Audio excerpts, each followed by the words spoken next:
You're listening to Arsenal Pass, a flesh and blood podcast for players by players. And all about strategy, leveling up, and the latest news in the world of Wraith. Welcome to Arsenal Pass. Hello everyone and welcome to episode 108 of Arsenal Pass, back from PT Baltimore and joined by Mr. Tariq Patel. And of course, Hayden Dale, who was unfortunately on a work trip, got to watch from afar. Let's go ahead and get into it. Weeks in flesh and blood, pretty obvious, Hayden. I was at the PT, I was casting. Tariq was playing, you were watching. I just want to get your high level first impressions compared to other PTs. So PT1 in New York, PT2 in Lille. Do you think that this was potentially one of the best productions and tournaments that they've put on? Hayden, you can go first from a viewing perspective. From a spectator standpoint, yeah, unfortunately. I thought it was pretty clean. Like, there was really little downtime in the broadcast comparatively. There was still some downtime, but they always seem to have backup matches to go. It seemed to go a lot smoother from like a viewer's standpoint. So there was a lot less technical issues, I would say. The issues they seem to have were on like not having the players' names and records right on the overlays, because they seemed to look like they set them up and then they couldn't change them for whatever reason. Not sure what that was happening, but I really enjoyed the broadcast, and I think as well with the PT, the matchups we got as well kind of leaned into that as well. I think in previous PTs, from going back and watching the broadcasts afterwards, the VODs and things like that, maybe some of the matchups weren't things that people wanted to particularly maybe watch, and there was a bit more diversity. And then we had draft as well, and I just think this draft format is a little bit more interesting to watch than, say, Uprising before it. So yeah, I enjoyed watching the broadcast from afar, unfortunately. Tariq, as a player. As a player, it was awesome. I think everything ran like clockwork. Every event was, running on time. The elevated play area with the feature match area, I think, was a huge step up. It kind of gave the whole feature match area this extra kind of level of oomph and, prestige that I think Lille and even Worlds was kind of lacking. All in all, like from the live blog to everything, I thought it was A++. I know there were a lot of moans and groans about the initial location, Baltimore, but even like the area itself, like by the pier, super nice. There was a bunch of really good food spots. Not the ones I chose, but I heard other people had really good food experiences. The one thing I do wish that they had that I think Worlds did a little bit better was the coverage of the actual draft portion themselves. I'm not really privy to the reason they moved away from that, but otherwise, I thought the coverage was fantastic.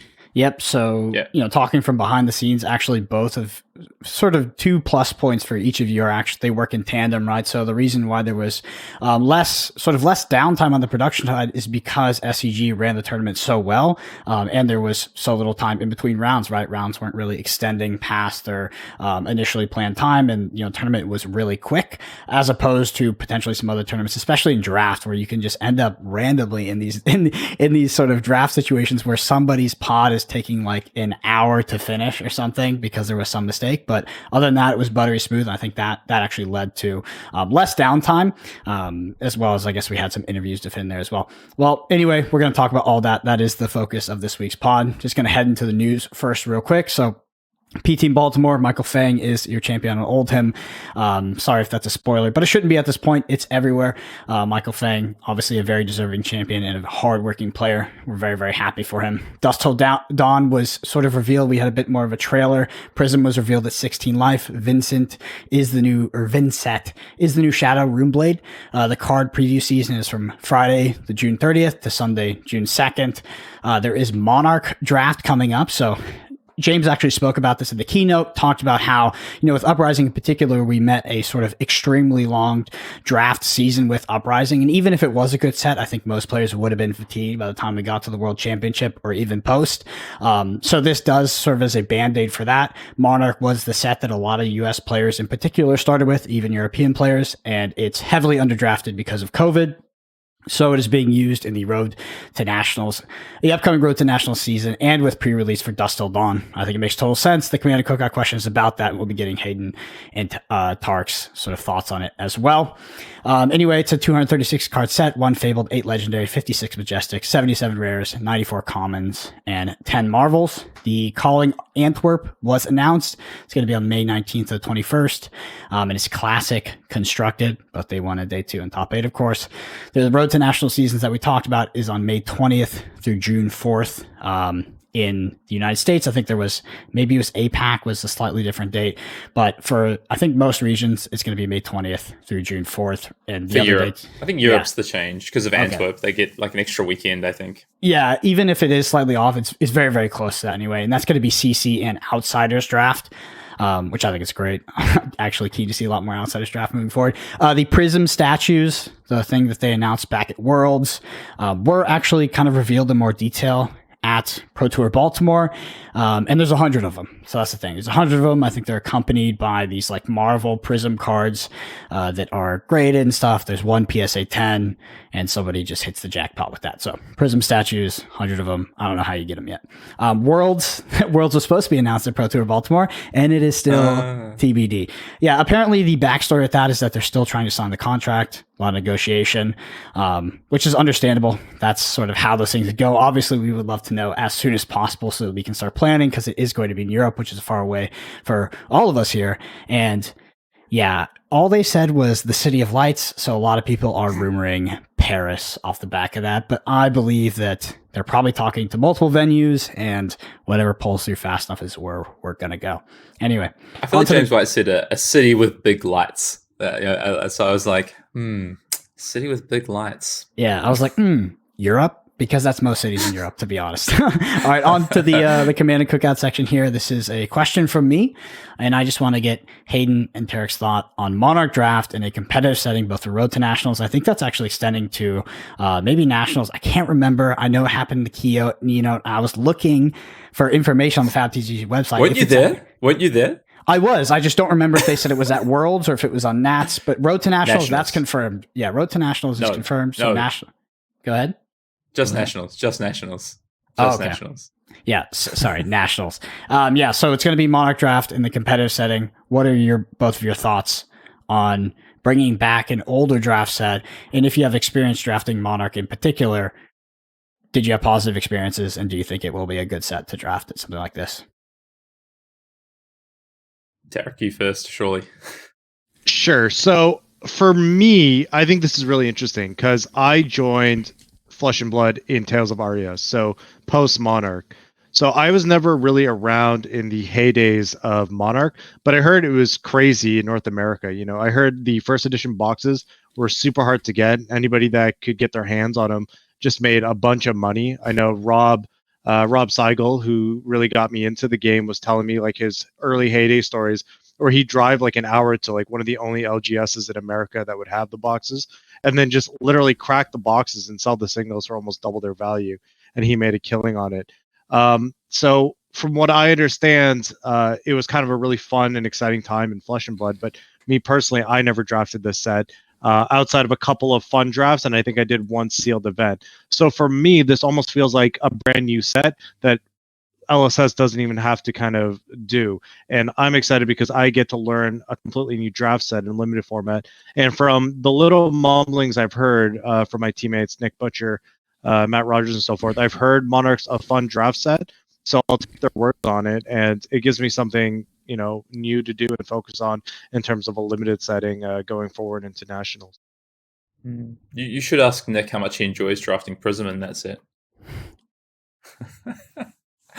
I think the main point I want to hit on is, you said, you know, it feels like almost like a new set without LSS putting in effort. And I think that's a really good point. I think LSS have done a good job to decide to use a set that was, as you said, Brendan, underdrafted, because a lot of the players who are playing now didn't. A lot of players like Tariq started with Tales of Aria or even later, you know, with Uprising or Everfest. So there's a lot of people who haven't touched this from a limited perspective. Maybe they've cracked boxes, they've got cards obviously to play in CC and Blitz, but it's going to be a really interesting format to revisit for limited. I'm glad we're not revisiting sealed.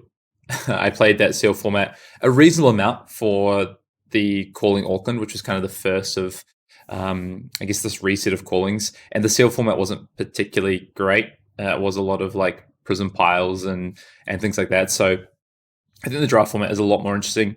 Levia, which is a hero that's been underexplored and underplayed in every format it's been in so far, is probably going to be, it's gonna be time to have a look at that. So yeah, I'm glad we're gonna get it. It's not, I would say, having drafted a bit, it's definitely not my favorite draft format. It's probably not even top 3, I would say, but I do think that there is some depth to it. Having Spectre in the format, I mean, that's another thing, but it's better and limited than it is in CC.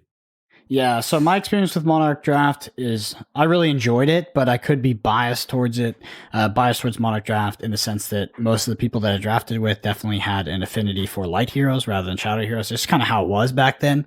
I think that, in the modern day of Flesh and Blood, that's probably not going to happen at something like a Nationals because people are so much better at the game. So it was a lot of fun to draft Levia or Chain when, you had mono prisms at your table. I'm pretty sure that collation with Monarch packs, maybe it was first edition, maybe it was unlimited, can be pretty crazy, and that the tables can, the dispersion of heroes can be pretty wild. Specifically, Matt Rogers' top 8 draft pod was, 6 light heroes and then 2 shadow heroes. Each of the shadow heroes meeting in the finals, Matt Rogers versus, Kiki. Yes, Kiki. So, Levia versus Chain in the finals. So it's an interesting format for sure. I definitely enjoyed it. And I'm keen to see sort of how it plays out when it's sort of set on the world stage. And I think we might actually learn new things about an old format, which is particularly cool. That calling final, that wasn't or that calling top 8. I don't think that was pack collation. I think there's a lot of people in that draft forcing prison. I can see what I remember.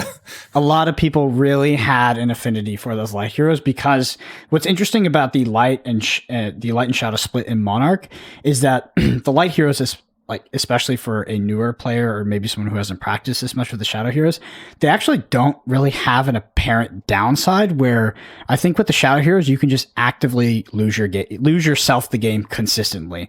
Whereas the light heroes, it's like you more lose the game from, I don't know, less apparent factors, right? Maybe your deck just sucks because you're drafting something that's overdrafted. But with the shadow heroes, it's like, wow, I died to blood debt. I got fatigued. Wow, my chain deck just doesn't have enough gas or something. But yeah, it's kind of a funny format. I like the light and shadow split. On to PT Baltimore. Main topic of the pod. I just want to hit back first on the location and venue. I know we had a lot of, Baltimore not probably being the sort of travel destination a lot of people are looking for. I think that post-event, I would probably hold true to that. I do think that, the New Jersey one was way cooler, being able to go to New York, and, I actually look forward to going there. While Baltimore it was not bad. Like, I think that Tariq is right. We stayed in a relatively nice area in the Inner Harbor. It was all good. I didn't have too much time to explore the city, per se, because I was kind of busy on the weekend, but I did hear from people that weren't staying in the Inner Harbor, that maybe had chosen a more economical situation, for accommodation, had a bit of a rougher time. Maybe some rocks being thrown at the Ubers and some somewhat dangerous scenarios. But I think that that's sort of just how American cities tend to be, is they have nicer areas and then they have a little bit more dangerous areas. So you just got to keep that in mind. Overall, Baltimore, I think, was a fine location. The actual venue was pretty cool, like the architecture, like the brutalist architecture. But yeah, outside of that, it's fine. I think it's a fine location. The weather was absolutely abysmal, though. What I took away from that is hey, if you're in the US and you go outside of the city, you'll get rocks thrown at you. Oh, no, it's not outside the city. It's just like in the US, there's just like, I don't know. Yeah, there's just dangerous parts and not dangerous parts. And I guess that's how Baltimore is. I didn't see it. I just heard it from secondhand. But at the end of the day, people can say what they want about Baltimore, but I feel like half the PT got robbed in San Jose. Everybody just keep that in mind. Anyway, on to the meta, which I think is the most particularly interesting thing about this Pro Tour is the classic constructed meta and how much it shifted over the sort of month prior and leading up to the Pro Tour. So let's just break it down in sort of phases. Early April tournament results looks to be an Azalea dominated meta. Levi and Brody meeting in the finals. other decks in top 8, pretty diverse top 8, but looks like Azalea is sort of the breakout deck from outsiders. Fast forwarding a bit, we see a double Oldham finals between Trent McBride and Pat Eggshe. Azalea making it into the top 8, but now it looks like Oldham is the rock, and I think this was the narrative going into the tournament was Oldham is the deck. If you can't beat Oldham, why are you bringing that deck? And Oldham is sort of the control on what deck you can bring. Well, 48 hours before we get to, everybody's in Baltimore. I'm walking around venues. I'm walking around tables. I'm in the hotel lobby. Oh, what are you playing? Oh, not Oldham. What are you playing? Not Oldham. What are you playing? Not Oldham. Well, you know what they were all playing? Lexi. So Lexi seems to be the deck of the tournament at that point, and I go and quickly switch my top 8 predictions because everybody I talk to is on Lexi. Now I'm going to pass it over to you, Tariq, because you were probably a part of this process. What did that meta end up becoming sort of like on the eve of the Pro Tour? Like, how did it shift? How hectic was it? Did you think about switching decks? What deck did you ultimately play? And talk to me sort of about the process of being a player at this PT. Yeah, so everything you said was spot on. And I think, Lexi especially was the best deck that nobody was really talking about leading up to the Pro Tour until actually you and I did our, Twitter space, I think the Monday before the event. And then all of a sudden, Lexi's everywhere, first on people's minds. It's not to say people weren't testing her before, but I think a lot of people thought they arrived there without anybody else knowing, and it was kind of very hush-hush among like various groups.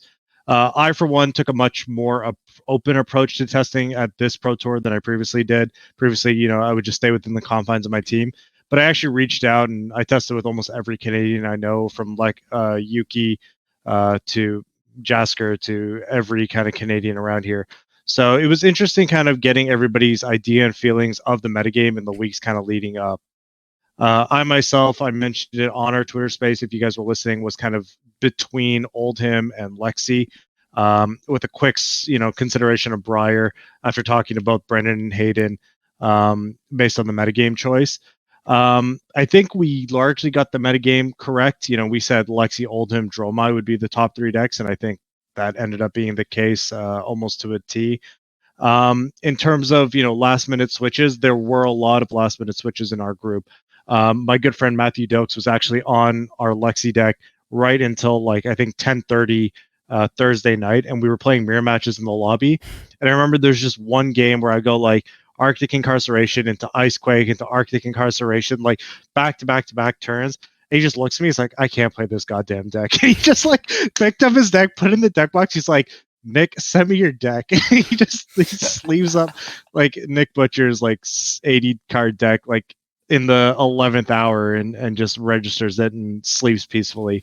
And I was very close to doing that as well. And we can delve more into that if you want on, where Oldham was, where Lexi was in the tournament. But for now, I'll just say I think the metagame's at a really sweet spot. And I don't even think it's fully flushed out yet, even after the Pro Tour. Absolutely. Hayden, you sort of were thinking Briar before the tournament. After seeing the tournament play out, seeing the meta breakdown, I guess the sort of Lexi's, how much Lexi showed up might have been a little bit of a surprise, or maybe you were expecting it. What would you have done, if you could retroactively go back and play that Pro Tour with the information that you have now? Would you have still picked Briar, and what has changed sort of about your understanding of the metagame and what deck you would potentially pick to exploit it? Yeah, I think I kind of audible myself out at the very end of the last pod where I said, "Oh, actually, Lexi might overtake Ultim as the as the number 1 most played deck." After during that pod, we'd kind of said Ultim, Lexi, Dromai, just like Tariq had said, with considerations of Azalea and Bravo kind of hanging around the top. Which I think Bravo ended up being the 5th most played, or even maybe the 4th most played. There was quite a bit of Bravo. I mean, it was a drop off right after Lexi and Ultim, but there was still quite a bit. I think like I still. That was the meta I kind of expected. Obviously, a bit more Lexi than maybe I initially expected, but I don't think maybe my list would have looked a little bit different. I mean, the deck that would have been sitting there right next to me, and Brendan, I know you'll love this, would have been Kano. Like I think people started to like. Unfortunately, I think when I look at the top 8 list, there was a lot more Oasis than maybe I would have expected, Oasis Respites. But people were starting to cut those, thinking about the Azalea matchup. But I think people found that they were also still pretty good against Lexi. So we're continuing to keep those cards, maybe unfortunately. So I think personally through my testing, I probably would have stuck to Briar. But had I tested more, I mean, Ultim, I would have actually spent more time testing, I think, for this PT had I been really intending to go. And I really like the list that Nick and some of your team ended up playing Tariq. So I don't know. I'd say I would have stuck with Briar though. I actually have a question for Tariq though that I want to ask, which is the Lexi mirror match.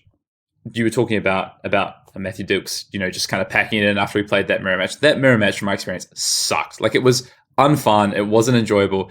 If you, knowing that what you knew, or what you know now at least, that there's gonna be so much potential mirror matches for Lexi, would that have changed your consideration for the deck you played? I don't think so, because at some point I have to pick. Well, so I actually wanted to play Dromai about a week out, weirdly enough, because I did think it actually had a good Lexi matchup. And one of the guys I was working with, Aaron, had, in my opinion, solved the Oldham matchup, which I think a lot of Dromais to this day kind of still struggle with, as evident by Michael Fang's win. So maybe if I were to go back in time and then had like 2 weeks of extra practice, I would probably end up on Dromai. But with that being said, I think I had a pretty good Lexi plan going in. Like, yeah, obviously you can get high rolled in certain situations, and certain mirror matches can just like be a complete runaway if one person sees all their, 3 of a kinds and codexes early and you don't. But I actually think that the Ranger mirror is one of the more interactive aggro mirrors than like that there's ever been. Like, especially when you consider like Briar v Briar or Chain v Chain, mostly because a lot of the arrows present on hit that actually incentivize your blocking tendencies over your attacking. Where Briar, it was almost never the case, right? Like, you would never block with a snatch in almost any scenario, where it's very correct a lot of the times to kind of just throw 2 cards in front of an endless arrow, throw 2 cards in front of a remorseless. So you get this actually very classic flesh and blood experience of like 2 card, 3 card hands versus 2 card, 3 card hands that you're blocking back and forth. My round 1 feature went almost the complete 55 minutes.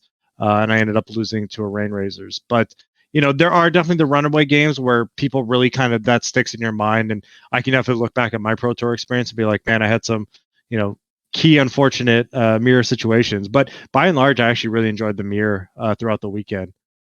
Yeah, I had an interesting paradigm shift while I was at the Pro Tour. We had been on coverage, and I've been covering some of Michael Fang's teammates' games, and he goes, Brendan, I got to tell you something about Lexi. I was like, okay. He's like, I want to give you some feedback. I was like, here we go. He's like, Lexi doesn't have explosive 8-card hands or 7-card hands, which is what you might think 3 of a kind might present. He said, Lexi has 3 carrion husks with no blood debt in the deck. That is how Michael Fang described the 3 of a kind, and what it did to the deck is allowed you to block with 2 cards and effectively have a good, like a very good turn on the crackback, unless of course the outliers, you do have the Rain Razors and you're able to go wider than usual. But I just want to point that out, because I think what a lot of people talk about, when they think about the 3 of the kind, they think about how it interacts with Lexi. Their mind probably first goes to these big explosive turns where you have massive amounts of cards.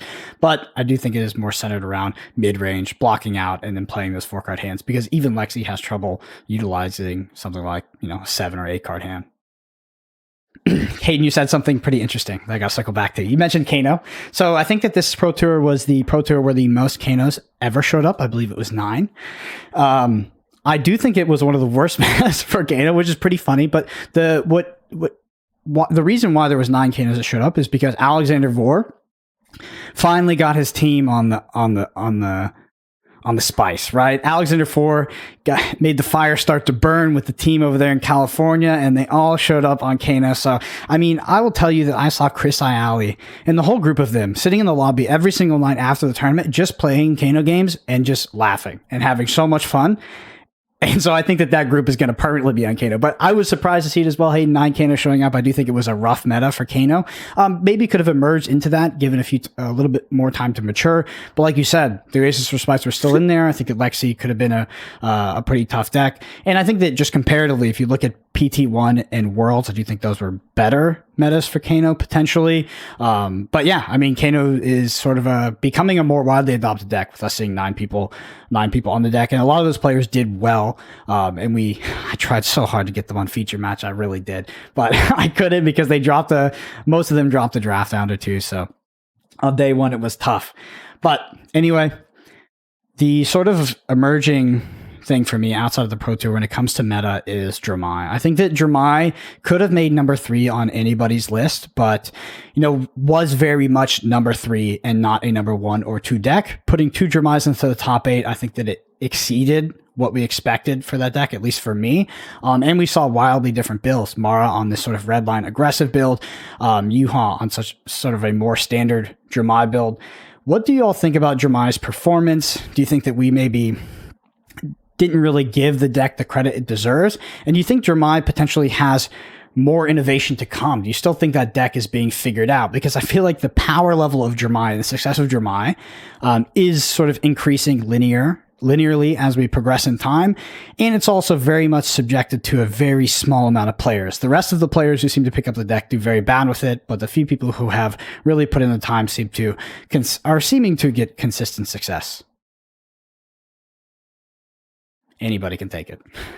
I will say, because I made a pretty public tweet about it, that I think my opinion on the deck has definitely shifted.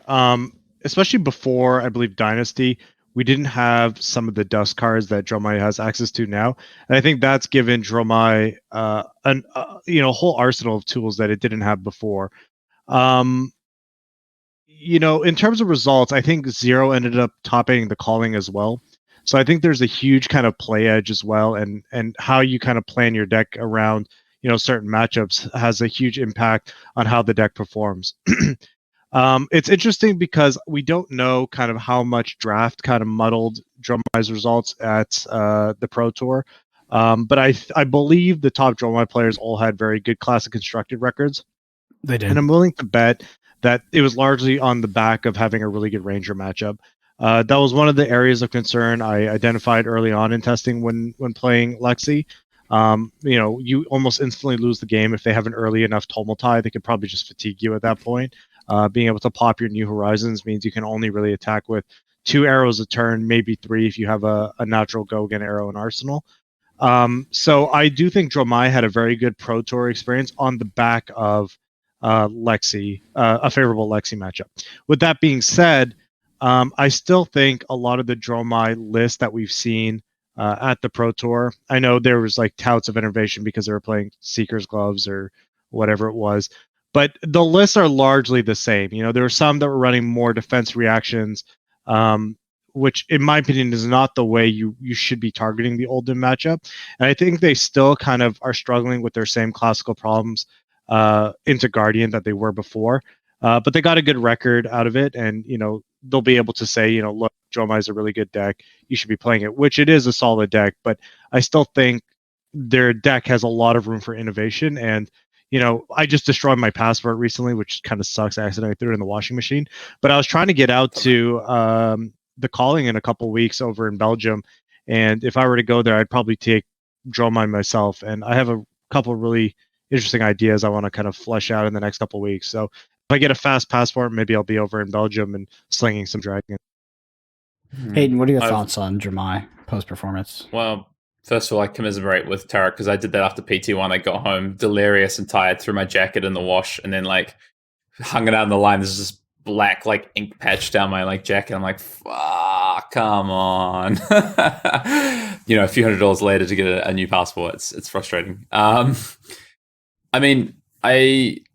reason I wanted to let Tariq go first is because infamously Tariq played a money match ultim into Dromai after his big claim of how terrible and unwinnable that matchup was for Dromai. And what was the result of that match, Tariq? I can't remember.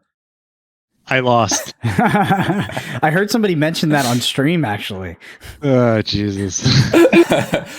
but I think you've kind of hit the nail on the head. I mean, there was also I think Ian in 9th was also on Dromai, right? So there was 3 Dromai in the top 16. So it had a really good showing this weekend.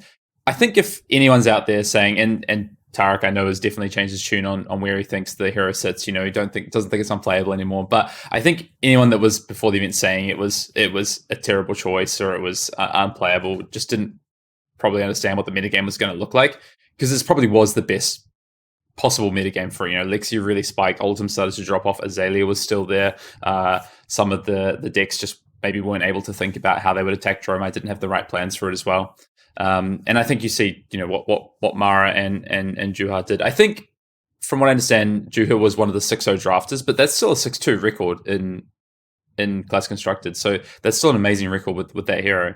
I think we're going to see a lot more people trying to understand Dromai after this, and we're probably going to start to see it creep into more top 8s. I do think it is that kind of, you do need that skill edge, because you have to adapt. Like, you're playing a game where you don't have anytime you're playing without a weapon, even something like Lexi, something like Dromai, like, you do have to have adaptable game plans. You do have to understand what's going to happen when your opponent does X game plan versus Y game plan. And with Dromai, it gets even more complicated because you're playing with resources, you're playing with Ash, you're playing with dragons. You have to understand the conversion of how you're going to use those on any given turn or phase of the game. I think we saw there was one particular game where I think might have been in the top 8 where Mara, it might have actually been the finals match where Mara decided to make an Ash quite early, and I think got quite punished for it. Like, I think they're an Ash ring rather. I think there is, like, all these things can snowball quite quickly with Dromai. So I mean, it's not only is it hard to play, but it's not forgiving whatsoever. Yeah. Transitioning from that, there was one deck that I believe would have been a breakout, but in somewhat of an awkward situation that we're not going to dive into on this pod. Uzuri, there was a very good Uzuri deck that was on stream, piloted by Tao Tao. It was a sort of fatigue-oriented Uzuri deck that was destroying Lexi's. The player was doing very, very well, but unfortunately was disqualified, and I'm sure that the sort of official reason will come out eventually. There's a process for that kind of thing. I just want to know if you guys saw that deck, if you thought it was well positioned, if you expected it, because there was almost no Uzuri that showed up to the tournament. There was less Uzuri than there was Kano, and I'm pretty sure that player 4-0'd Class Constructed and was set up to be positioned very well into that top 8. Do you guys have any opinion on that deck, and did you see it? Yeah, so I'm one of the people that when new heroes are designed, I really like to kind of delve into it, because I think the greatest edge in a new metagame is playing something that's absolutely brand new and kind of finding something that you don't know is there. And very early on, I delved very hard into Uzuri as like the kind of the premier new hero from Outsiders. And unfortunately, I came to a couple conclusions. One, her ceiling will always be kind of 6 damage a turn, optimally, off 2 cards plus on hits. And unfortunately, versus a lot of decks, that just simply isn't enough. Round 1 feature match, I believe Michael Hamilton beat an Uzuri on Lexi, and even that's kind of your best matchup, it's still sometimes losable into kind of Lexi's best draws. With that being said, I do think it has a really good Lexi matchup. I think it has a very good aggro matchup, but where I do think it suffers a little bit is against Oldhim, which is what I expected to be a good chunk of the field, and then Dromai, because Dromai, of course, could just play a couple of dragons with more than 2 health. And it's very difficult for Uzuri to kind of clear multiple dragons, given that their weapon only attacks for 1 damage. So given the fact that it had a kind of weaker Dromai matchup, a weaker Oldhim matchup, and then some of the aggro decks could even just outmath it with some of their draws, was kind of an turn off for me going into the Pro Tour. Yeah, the deck that did lose, the Uzuri that did lose to the Lexi player was a very, very different build of Uzuri. It was more of like that pummel kind of, I don't know, shakedown build, swapping things out, playing the sort of reduction attack reaction, the damage reduction attack reaction shred, I believe it is. The version that was doing well was very fatigue oriented, but we did talk to Tao Tao, and it was like, how are you gonna do? What are you gonna do against Oldhim? What's your plan for Oldhim? He's like, dodge it. But it did look very, very strong against Lexi, and the reason why I want to highlight is there was probably a lot of plenty of decks in the room that did well against Lexi and maybe had bad matchups into the rest of the field was. There was just almost nobody that brought Uzuri, and I think that the power level that we saw showcased on stream, unfortunately, we get to see sort of it come to fruition, see if that player would have made top 8. It looked like it had been discounted a little too much, like it was underrated. Didn't look like people had given it sort of the enough credence. Yeah, I mean, there's also 13th place. Francisco was also on Uzuri. Like there was actually Uzuri in the top 16, and I think I agree with Tariq. I mean, from my games I played with Uzuri, I really don't know how you beat Oldhim, which is a really big problem. And I heard Brian even say on stream, I think you asked him, how do you go into the Oldhim matchup? And Brian just goes, yeah, it's a tougher matchup. And I was like, oh, there's a developer swerve if ever I saw one. But I mean, I do think there are ways that you can beat Dromai. I don't think that is as bad as a matchup as Ultim is, and Lexi is a good matchup. And I think, from what I understand, Francisco had quite a few games into, not just Lexi, but a bit of a wider field, and did put up good results. So that hero is interesting. I think I found the same thing as you, Tariq. Like, there's not right now, like the ceiling is like quite low on that hero, I think, and I like free wins, so I kind of put that hero down. Yeah, I guess it's probably more oriented to like a very narrow metagame. If Lexi becomes, one thing to consider is that, Lexi is a hero that is quite far from living legend. It's going to be keeping the tools that it has for a long time, Dusk Till Dawn. It really has to make a lot of other heroes very, very powerful, at least to compete with Lexi on the aggro sense. Because I think, like, with Lexi, there's not a lot of reason to play other linear aggro decks, right? And that's just tends to be how it is. Maybe you could play Briar because it has, better X or Y matchup. But in general, probably Lexi is just a more streamlined version of what Briar is trying to do.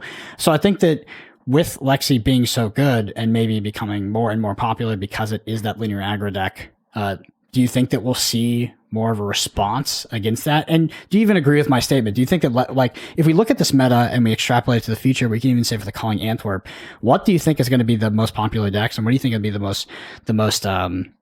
highest performing decks? So if we look at the Calling, by the way, the Calling had a Viscerai in it, which is old Z-Bun, Boomer Z-Bun on Viscerai, but it also was won by a dash, and I believe it was a mid-range dash, no confirmation on that, but won by a dash, Viscerai in top 8, etc. What does this meta become in the next month or so? Is it dominated by Lexi, or do we see more of a response in decks to counter Lexi specifically? I think Lexi's going to be the most popular deck moving forward going into Antwerp, but I don't think it's going to be the best converting deck at Antwerp. I think people will naturally gravitate to what they believe to be the most popular hero or the most powerful hero, but that doesn't always necessarily convert to results. I think the meta game is super interesting. It's actually, like I said earlier, I don't even think it's close to being solved. I could see a couple of Azuris top 8ing in Antwerp. If they're beating up on the Lexis, I think Dromai will do very, very well at Antwerp. I will, if I get to go there, I will be one of those Dromai players. I can see even Oldham beating the winners metagame. So if an Oldham player shows up and, all the Dromais and Azuris are out there beating all the Lexis, then Oldham's going to do well. So I think we're kind of like in this very cyclical open metagame. I think Dash is another well-positioned deck that does really well into Lexi. Multiple versions of Dash that aren't the Tree Fog Dash. I'm sorry, Jacob Baugh and friends, but that version is just not playable right now. But the aggro boost Dash actually can outrace Lexi fairly easily. If you look back to the Hong Kong players at Worlds that came top 16 with the aggro boost Dash, you go T-Bone into Magnetic, and all of a sudden you've like 4-for-1 Lexi, and the game kind of just ends on the spot. So there's a bunch of like really cool mid-range dash decks out there that I think are primed to see success. And I don't know. I'm excited to see where the metagame goes from here. I really hope the BNR doesn't hit anything too impactful. Famously, when we do these pods, Tariq, the ban restricted will drop just about 5 minutes after we end this call, I would have thought. Is how LSS usually plan it. So when it comes to the metagame, the kind of thing on my mind is Pro Tour 1. We come out of Pro Tour 1, we go straight into a Road to National season, right? It was a ProQuest season. And Chain just kind of dominates the season, right? Like, it's the most played deck. It hits Living Legend in that season. I don't think we're going to see the same thing with Lexi. It's not going to be quite that extreme where it's like, okay, the best aggro deck in the format just kind of dominates from there on out. The one thing that's quite interesting, you spoke about Dash, and I'd like to talk a little bit more about Dash, because my kind of vote for the worst position deck that people were going to play heading into this Pro Tour was Dash. I didn't understand people playing, especially, I agree on Control Dash. I thought people might try and play aggressive Dash, because I agree, I think you have at least one good matchup in those top 3. But my kind of thought was Dash at this point feels like the Ultim matchups. I don't know how people are beating Ultim. Congrats to the winner of the calling, because I understand he had to beat at least one Ultim in that top 8. But in my testing, I just can never beat Ultim with Dash, no matter what play. Like, maybe one in every like 20 or 30 games. So I need to learn from some of these Dash players. I know Sam Sutherland was doing it at the Calling Auckland as well. But then also, the Dromo matchup isn't that great, and then you've got this Lexi matchup that if you're playing anything that isn't aggressive Dash, I think is pretty unfavorable for you. So I really didn't expect to see Dash do well, and I don't think it particularly did in the PT. But obviously, winning the calling is a huge achievement. Mm-hmm. Awesome. All right. Well, just want to hit on sort of the tournament efficiency real quick because we did move from Channel Fireball to Star City. Just want to mention it was probably the most efficient streamlined tournament we've had in Flesh and Blood, at least tier 4 events. It was very clean cut all the way through, not a lot of downtime, and a lot of players look at it as probably the best run tournament so far. Feature match area, big upgrade. So if you weren't at the Pro Tour, what the feature match area was, is it wasn't necessarily elevated. It was actually just on the ground floor, but it had sort of rafters around it where people could go up and stand and look over and watch the feature match. And it did put this feature match in sort of this like nested area where it was surrounded, made it feel like you had spectators, kind of felt like a little bit like an arena. And I think it added a lot to the prestige and, being able to watch it live, really, really cool. Even those rafters almost broke one time. Anyway, there was a viewing screen for the general audience, outside the PT play area. Huge upgrade. People have been asking that for a long time. And honestly, when it comes to Star City or CFB, they all know that people want it. The problem is that people just say they want it after the tournament and then it never really gets put in. But this time we actually had it, so you could actually go out and watch the stream, and there was tons of people sitting out there towards like the top 8 of the tournament. So definitely a huge upgrade. Let's go into sort of the PT play. We talked a lot about constructions. Let's go to limited. Outsiders limited, sort of lauded as a great, one of the greatest formats of all time for Flesh and Blood. I was with Brian Gottlieb a lot this weekend, and people did come up to him and shake his hand and say thank you. And it's just like a funny little situation for how much they love this. They love this format. First thing I want to talk about that is collation. So the collation was random packs, just a random assortment of Belgian and Japanese packs. I don't know how random it was. So obviously when you sit down for a draft pod, you get 3 packs. I don't know if you could have gotten like Belgian, Japanese, Belgium. But from what I heard, the people I talked to had like all of one. So they had all Belgium, all Japanese. The only downside that I heard, potential downside, and this could be a fallacy, right? Like people could be perceiving this and not be the case, but it did seem like the power level of some pods was a bit different than others. So in particular, there was one Polish player that showed a lot of people his deck, and he had 7 infects with plenty of 0-for-3s. I think 5 Razor's Edge. It was one of those broken Arachne decks I've ever seen. And I heard about other people's pods being a little bit more mishmash. Tariq, you were there. You were on the floor. What was your experience with Outsiders Draft at Pro Tour Baltimore? So right away, in terms of pack collation, I will say the very first thing I noticed when I opened my packs and when I was just counting it out was that their fix that they kind of alluded to in the announcement wasn't to use 1 pack Belgian, 1 pack Japanese, but to actually mix the packs themselves being Japanese and Belgium. So there were like 1 card was Belgium in the pack, the next card was Japanese, and you could just see that from like the toning of the print run. But I think, it was okay. That part didn't throw me off so much. But what I think was the interesting part, and it comes to, your power distribution that you were mentioning, was they don't use set boxes. From what I understand, this is all theory, by the way, so nobody take this as, the gospel. But I think when LSS makes their packs wherever they make it, and then they ship it out, it's from random different boxes. So when we draft at home or at our LGSs or wherever, we're used to very, normalized set distributions, because even though there's variations in the printing sheets themselves that come off, they are within a range of, probability. So you don't really get draft sets or boxes, I guess, with like 5 red infects or like multiple Razor's Edges. But if you start taking, 3 packs from this box, 3 packs from this box, 3 packs from this box, there are draft pods that are probably just naturally going to get more red cards. And then conversely, on the other side, you're going to get draft pods that are on the lower end of that, bell curve and a little bit weaker, and maybe no red infects. And I think that was throwing me off a little bit in my first draft. I remember, I think I had like a really, really good ninja deck. I think I had like 2 red Surging Strike, like 3 red Twin Twister, 1 red Spinning Wheel Kick. And it was to the point where I was like, did they just up the power level these packs like on purpose? Like I had this like conspiracy going on, and I was like, oh my gosh, maybe they replaced all the yellows with blues and reds, and and then I started thinking about it more and just like how the packs were kind of distributed, and I'm like, no, because then I started seeing like other people's draft decks, and then my second draft experience was much more low powered than my first draft experience. So I think it was just the variation of boxes and the mix of them is what I was kind of experiencing during the first draft. Mm-hmm. Hayden, from the outside looking in, again, like Tariq said, the only confirmation I have, and I don't even know if I'm supposed to be sharing it with you if it's public, was that it was randomized of Japanese and Belgium in some way. So whether that was, the cards in the packs or the boosters or whatever, take it for what it is. Hayden, outside looking in, what do you think sort of about that solution? Is it what you expected as well?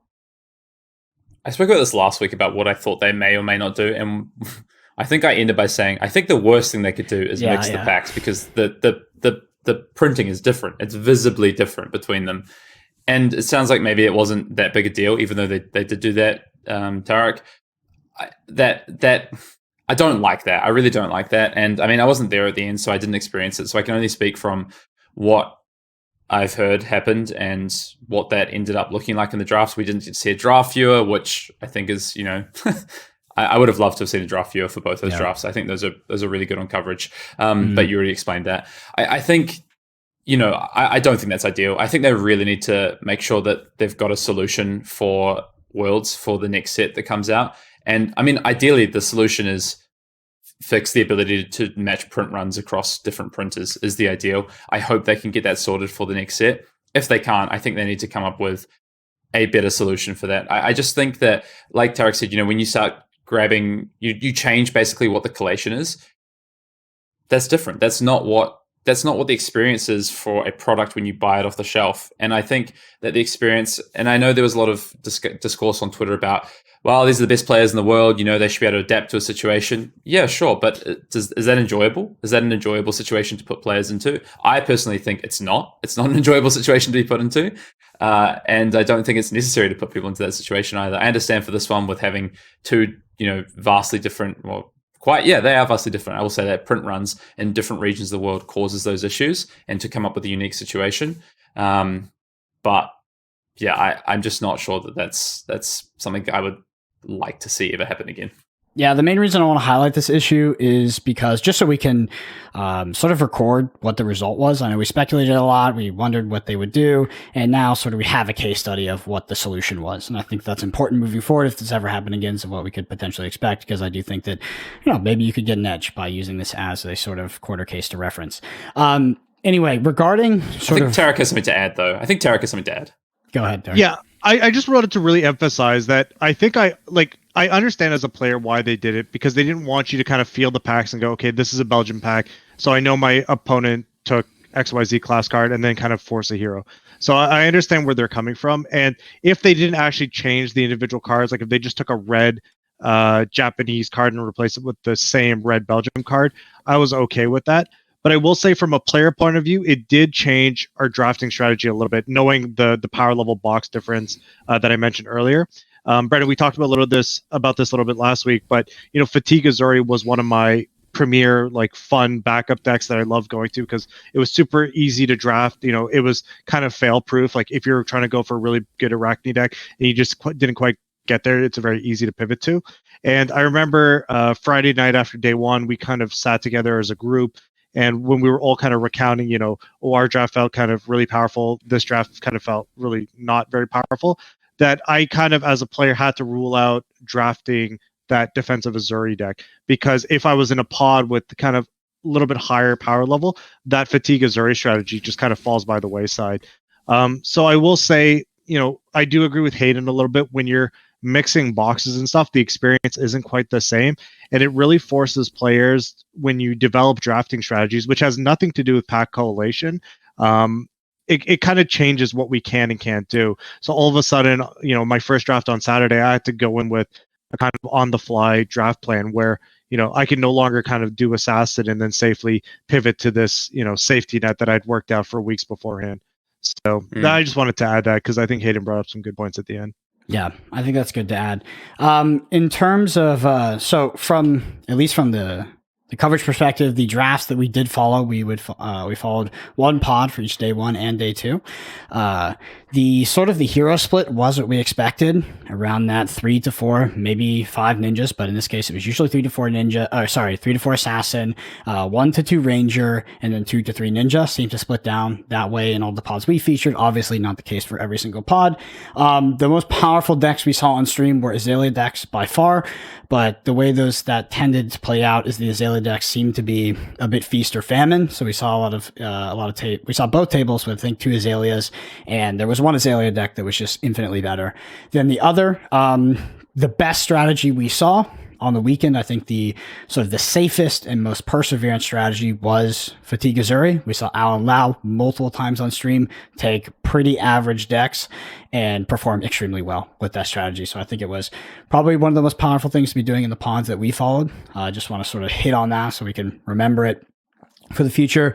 I did follow Lucas Oswald, the 17-year-old prodigy, on day 2, and Lucas Oswald did force Benji from pick 1, which was a sort of, when I talked to him after, was a decision between the power cards that he was passing less than an affinity for Benji. He did say they thought that Benji wasn't as powerful, so it was probably both of them, but didn't want to pass some powerful cards and want to get other people in it. So we saw, I think Lucas did 2-1 or something like that, pretty successful with the Benji force from pick 1, which I think is interesting in Outsiders Draft. I heard a lot of people talking on the day that they thought that Outsiders Draft did reward early forcing in some classes, but I do think it's a particularly risky strategy, especially at the PT.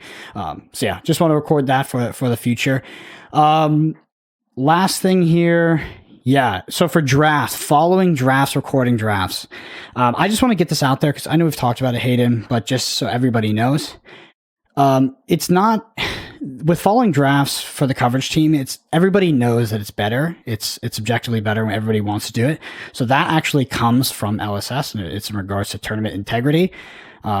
So if you do want that changed, definitely ask LSS to change it, because I also agree that it adds a ton to the experience and it would be super helpful. Right now, all we have for recording drafts is me and Brian sit at the feature match or the feature draft pod, and we basically go across from each other and record on paper. So it'll likely come out in an article if they decide to use it later or something like that. Or I believe Karshawn talked a little bit about it in the live blog. But yeah, if we want that change, it's not like Star City or CFB couldn't fit it in. It comes from LSS.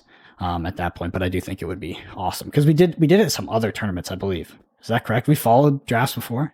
I think almost everyone. What do you mean by what was LSS kind of concerned about? Are you privy to that? No, just the super high level of like they don't want to do it because of something regarding tournament integrity. So something regarding like, publishing if I was just to assume, right, it's that you make that draft public and the players, it's easy for someone in the pod to go look at exactly what they drafted.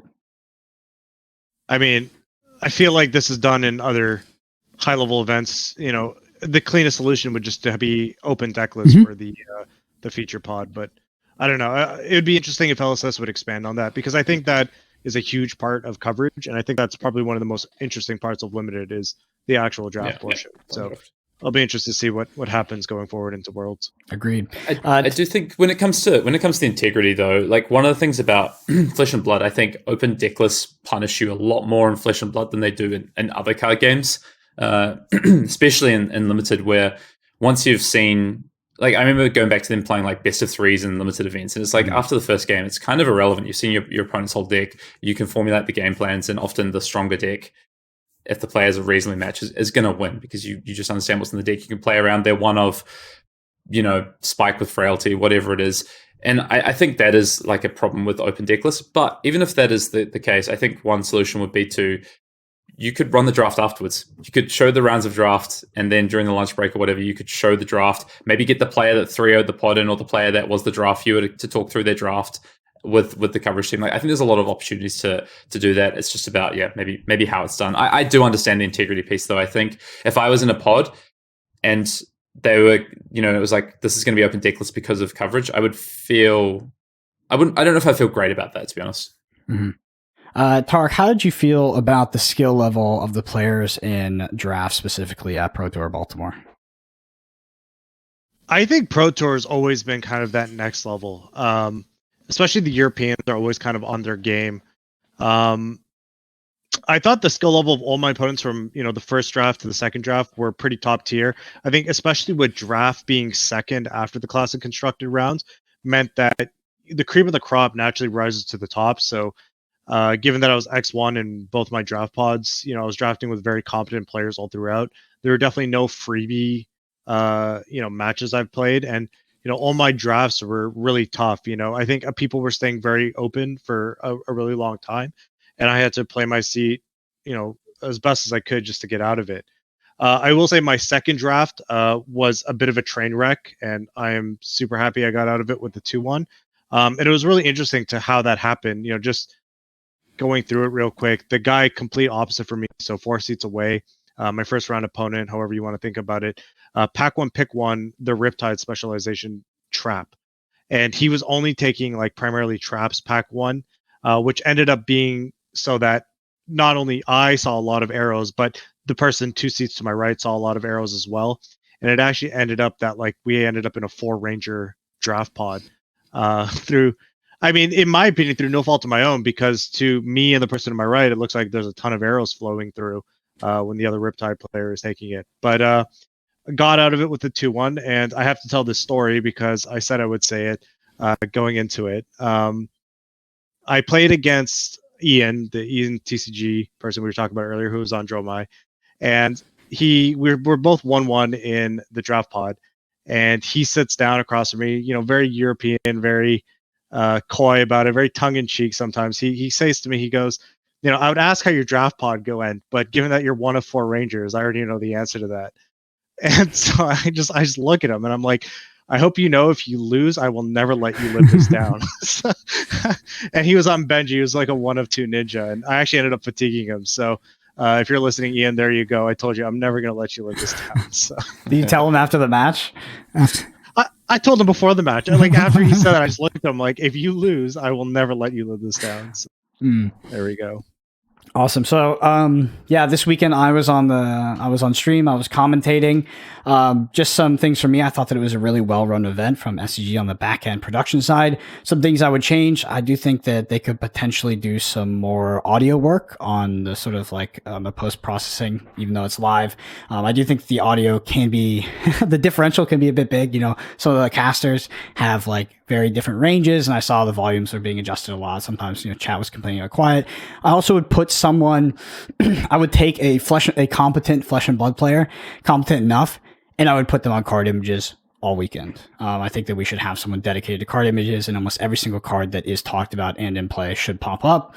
I just know, looking back at previous coverage from me watching Magic, that was like critical to me enjoying things, and I actually avoided coverages that didn't have that. So I think we can step that up. To be honest, I don't think it's like a tertiary job. I actually think it's a primary job. And so I'd like to see that kind of change in the future, and I will sort of push for that. For me, I commentated mostly with Brian Gottlieb, who made it easy. He's the best commentator in my opinion. So shout out to Brian. And then outside of that, I definitely did fuck a few things up, but it happens.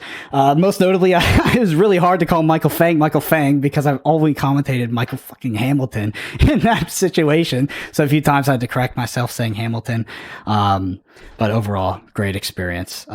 Really enjoyed it. I do want to talk about some notable matches if you guys got to watch coverage. If you didn't, maybe you heard about them. Specifically, Michael Fang's match, I think against Yuha on stream, 2-hour match. Really, really good match. I think that if you're a player that's interested in what high level Flesh and Blood looks like, that's a great example. I know the game is really long and the game is a bit, first 20 minutes of the game, and then it's posturing, and then it's the last 20 minutes of the game, but you will see a great sort of display of card economy, game plans, pitch stacking, etc. And I talked to Michael Fang after, and I remember him telling me, he's like, yeah, I thought I was going to lose that game. I think from a certain point in the game, Michael Fang was actually kind of locked to win that game because he had stacked the pitch so well to counter stack Yuha.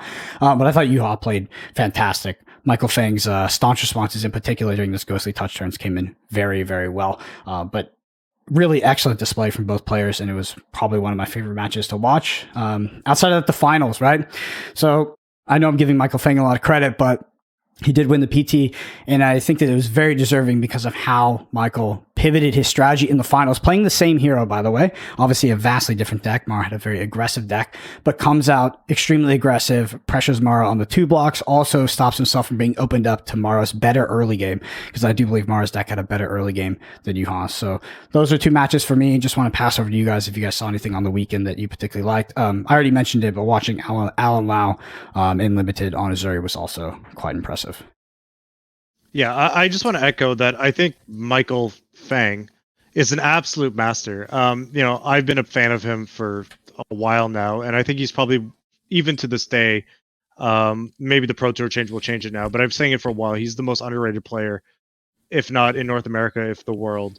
He very rarely makes huge blunders, and he always picks, relatively good decks. I know he said he kind of last minute wasn't his choice to play Oldhim for this event, but with this exception, every deck he's kind of produced, I've kind of taken notes from it and run with it from there. Even he's running Belittle and Chain before that was even cool, going all the way back to 2021. But yeah, the match versus Yuha was super interesting to me because I played against Yuha in Swiss. He ended up beating me. He's a very good player himself, very technically sound. All his plans made sense. But Michael just maneuvered that game from start to finish. I'm actually surprised to hear that he thought he was going to lose it at one point. It's because he blocked a Chromite. He had a popper in hand and he just had like a brain fart, so he blocked it with a non-popper. And that mistake, by the way, which is in a 2-hour game, you can imagine how many turn cycles are. Off that block, Michael Feng is like, I almost lost the game. It's like, dude, come on. But I think that game really highlights to me like the classical Oldhim versus my experience. At least to me, the way Michael kind of played that game is how I would say the majority of my Oldhim versus my matchups kind of play out. And it's how they really should and will play out. And it's kind of alluding to what I talked about earlier, where I think Dromai players are still kind of doing the same old thing over and over again, and they're kind of hitting their head into a wall, even though they're changing, a couple cards here and there. But I really think as a Dromai player, if you want to be beating Oldhim, you should be doing it with the Dynasty Dust cards, not with they're trying to like overload on the Ghostly Touch and get these like really big, final turns. And I just don't think versus a very technically sound Oldhim player like Michael, you can reliably do that. And I think Michael navigated that game to perfection. I think Yuha played really well as well. But at that ultra high level, I think that's how the matchup kind of plays out. And I think that was a perfect example of the matchup. I just have to ask you real quick. Do you think that there's any credence that should be given to potentially tumultying the Null Rune boots instead of the Crown of Seas to burn them all to try to kill the Oldhim player? I don't, it's hard for me to recall exactly when Tumulty was dropped in that game and if Yuha even had the graveyard economy to be able to pull off something like that. But when I did see when I saw the Tumulty on the list, I wondered if it was an alternate win condition to hit the Null Rune boots and potentially use burn them all to win the game. It really depends so I'm not privy to their game plan. If one of Yuha's primary gear plans was to get multiple burn them alls at one time down, then it would be more in line to hit a null rune rather than Crown of Seeds. But in general, you can't really control your first cycle pitch stack, and then even when you get to second cycle, Oldhims will try and anti-pitch stack. They'll try and line up their on hits with your burn them alls. So it's not always the safest thing. So if I was a Dromai player, I tend to just go with Crown of Seas, take their ability away to kind of filter their deck very easily. You still get that AB1 removed, and you don't have to kind of go all in on burn them alls. Yeah, I'm super interested because it feels like for me, spectating that game, there was definitely a point where we were in probably second or third cycle, and I was seeing both sides of the board very much look from the top looking in, because it's much easier to be a commentator than a player.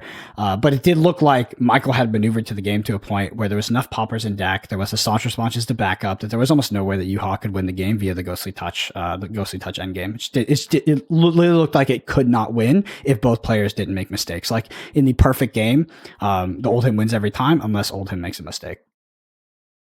Yeah, and that's been my experience too. Going back to that, match that I lost on YouTube, the charity one that everybody likes to talk about. That ultimately was my game plan too. But in like a 2 hour on-time match, I should have presented AB2. And if you want to play super safe, you can just play Arcane Barrier too if you have open deck lists and perfect information.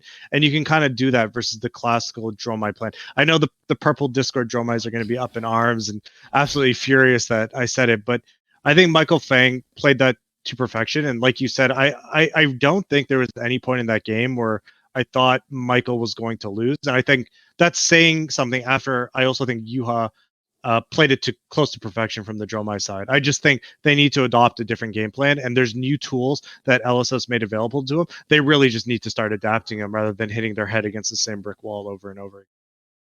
Hayden, any notable matches that you remember? I think you've hit on some of the really good ones. I mean, I just want to shout out, you already did, but Alan Lau, who I just think is a phenomenal limited player, just a phenomenal player in general. And watching him play, as you say, just so clean with his plays. And there was a lot of good matches, I will say. And I wish we actually got to see a few more matches, like backup matches. I mean, watching the Reinar beat the Icelander was a fun thing to watch as well. But yeah, there were some great backup matches. I think unfortunately we didn't get to see just because of time.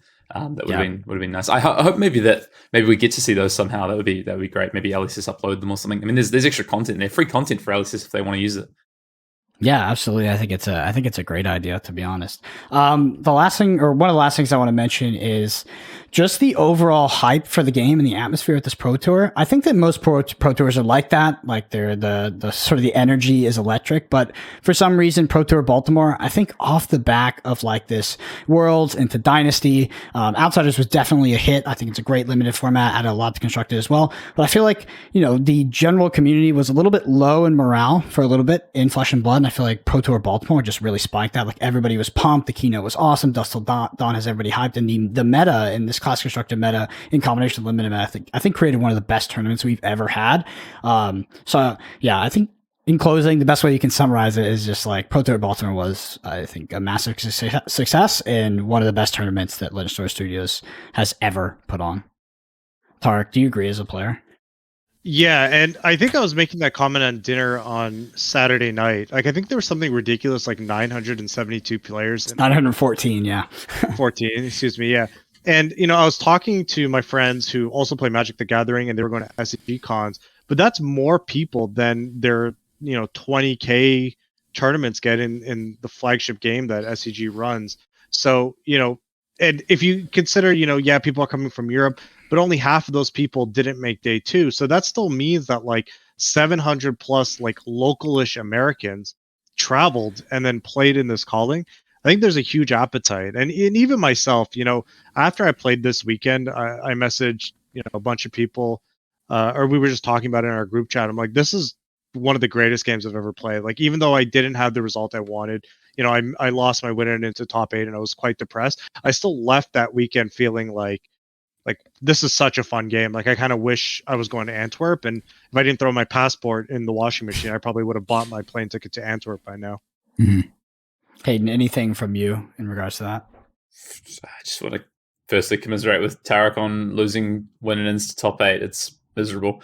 I mean, I'm really sad to have missed it, put it that way. Like, I wish I was there. I wish I was there for that atmosphere, for the experience. I mean, PT Worlds, these high level weekends are always fantastic. Regardless of sometimes the venue, the way the event's been run hasn't been the best experience, but the people, the game itself, and how they usually unfold is just such a great thing to be a part of, and also nailing the venue, the running of the event, and all these sort of periphery things, that just makes it even better, right? So I think the future for organized play at this level of this game is in a really good place. And I think LSS made a really smart move to kind of pull back on the PT level this year and get it right. If this is what the PT is going to look like in the future, get it right. And, maybe next year we go back to 2 PTs plus Worlds or something. But I think for this year, it made sense.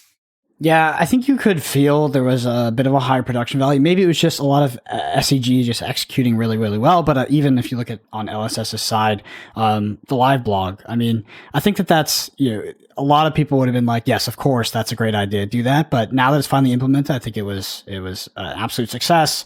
And they should definitely keep it going because the standings was like actually from watching and wanting to follow, like, my friends, the players that I want to know about, and being able to, rather than just like peppering them with messages being like, how did you go? What's happening? I can like watch the standings. I can see who's being paired into each other. It was such a really cool thing to see as the day went along. I think that was actually one of the biggest things alongside the blog. Yeah, we in the casting booth were also using those standings a lot. So yeah, great event overall. Last thing to cap it off is just BNR. What do you think is going to come in the BNR? Let's focus on Class Constructed. Forget about Blitz for now. Do you think there will be any changes? If there are, what do you think there'll be? What changes would you make? Tariq, you go first. I hope there's no changes. I know there was some complaining about Oldham after the mirror match finals a couple weeks ago, but I think Oldham's fine. I don't even think it's particularly the best deck. I think you have to play the deck into players that have probably solved how you're going to play against them. And I don't want to offend anybody, but I think, Oldham really does shine against unprepared decks. I only think Oldham beats the unprepared Lexies. And I think if somebody's practiced the matchup over and over again, I don't think you want to be on the Oldham side of that matchup. I think Lexi is a very beatable deck. Even I think this PT showed it. There was no Lexi in the finals. It has losable matchups in Dromai, Azuri, etc. So I think the metagame is super healthy. I hope nothing gets hit. Hayden. Well, actually, I completely disagree with you, Tariq, because looking on Twitter, I think that we should be banning, Codex of Frailty, we should be banning Remembrance, we should be banning definitely something from Alton, we should be banning something from Dromai. No, I mean, I completely agree. I hope they hit nothing, and I hope we just roll on through to the rest of this outside the season with no changes. I think the meta's in a really interesting spot, a good spot as well, but also a really interesting spot, I think, of what could happen next. I was a little bit down on the meta, I think, during my testing a little bit, but I came around, I think, on what this meta could be, and I still think there's some unexplored sort of places to go. And we've got Dust of Dawn coming very soon, so that's already a shakeup that's going to happen in less than 2 months. So. Yeah, for me, also no changes, but one of my sort of core reasons for it is that I think that the meta is in a very sort of dynamic state right now. Like, I think that the meta, if we had a calling tomorrow, would be different than it was in the PT. And I think that, as decks rise and fall, other decks become viable, become popular, and become potentially the best deck. It doesn't feel like, to me, like the Starvo meta. It doesn't feel like the PT Leo meta. Like, it feels dynamic. Like, if Lexi becomes overwhelmingly the most represented deck, there's plenty of ways to exploit that. Ultim the same way, Dromai the same way. I think because of that, we're seeing this very sort of fluid Class Constructed meta that even Tariq said himself is like, it's not solved yet, and I agree with you. So yeah, hopefully no changes, but maybe in Blitz they'll do something. We'll see. Anyway. True. Tariq, thank you so much for coming on. I know it was a little bit last minute, but helps to have sort of a player come on and give their experiences for the Pro Tour. Just want to give you a chance to shout out anything you're doing, where people can find you, etc. Yeah, thanks for having me, guys. You find me all the normal locations, Tariq Patel 10 on Twitter. If you like my writings, I write at channelfireball.com. You're going to have a Pro Tour recap and kind of what I would play, my updated draw my list going into Antwerp.